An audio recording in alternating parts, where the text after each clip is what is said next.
السلام علیکم ملګرو. یو ویډیو بار مخې ته راته چې اسلام آباد یونایټډ یو ټیم دی په پی ایس ایل کې، او هغو د فلسطین جنډې چې وي نو هغه ورغستې وي او په ګراونډ کې چکر لګاو. اوله خبره خو دا ده چې یو څو ورځې مخکې هم د دغه یو اسلام آباد یونایټډ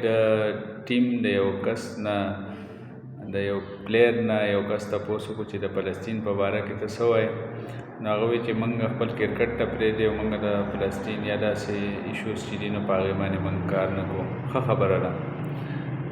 چې هغه داسې وي،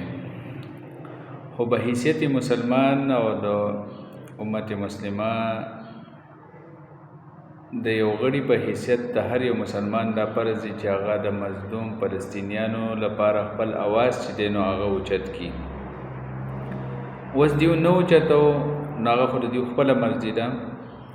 چونکې کے اف سی چې دی نو هغه په مین سپانسرز کې د پی ایس ایل او کے اف سی چې دی نو هغې چې کوم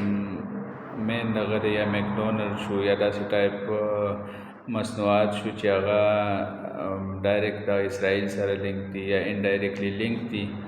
نو دیو د هغې په وجه خبرې نه شوې کولی. خو چونکې څومره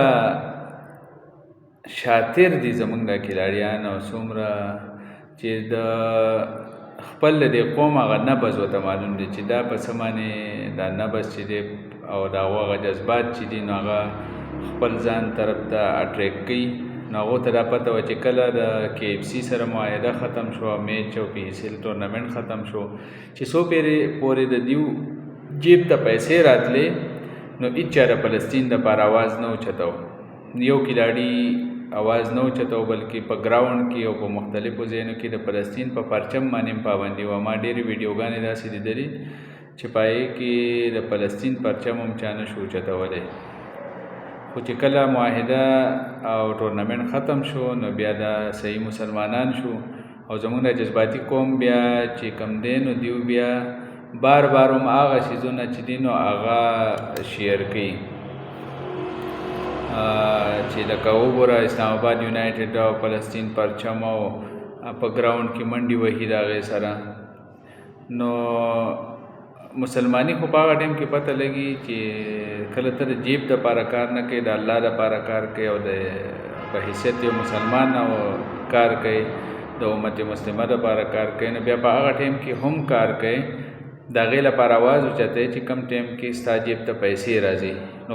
کله چې ستا جیب ته پیسې راتلې او تا د دې د یرې چې زما پیسې روکاو نه شي ته اواز نه شو اوچتولی، نو بیا د قوم د جذباتو سره ولې کېلاویږي؟ بس ټیک شو تا مخکې اواز نه اوچت کړی، نو اوس د فلسطین پرچم چې دی نو هغه ته څه له اوچتوې؟ او زموږ د ډېر جاهله قوم دی، بس هغه پرچم چې کم په آخري د میچ د ختمېدو یا د ټورنمنټ د ختمېدو نه وروستو هغو کم د هغې سره منډې وهلې، بس بار هغه څیز شیر کوه. بس ټول فیسبوک هم د هغه ویډیو نه ډک دی. نو زما د دې ویډیو مقصد دا دی چې موږ له منافق کېدل نه دي پکار، بلکې موږ له پکار ده چې په هر ټیم کې موږ د منافقت نه کار نه اخلو، ځکه دا خو منافقت دی. تر اوسه پورې تا څه نه وي، اوس تا چې دغه ختم شوه معاهده او اوس تا په پیسو یا په جیب څه اثر نه پرېوځي، نو اوس ته هغه ویډیو شیر کوې یا هغه شان ویډیوز جوړوې. نو پکار ده چې موږ منافقت نه کوو، موږ د مسلمانۍ هغه صحیح کردار چې دی نو هغه ادا کړو. نو د ویډیو مین مقصد مې دا و چې منافقت نه کار اخیستل نه دي پکار.